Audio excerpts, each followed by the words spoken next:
नीचे का व्यू ले लें, बोला ना नीचे पाकिस्तान का नीचे का व्यू ले लें। ये पाकिस्तान का है और ये जो दरिया जा रहा है उसके पार ये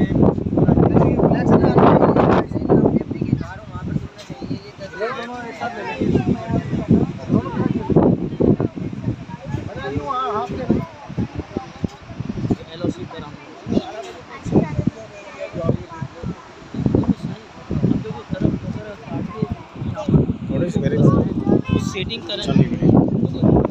ये अल्लामा असगर साहब हैं और ये इस तरफ आए, ये इनके बैक पर जो है ना ये हिंदुस्तान है।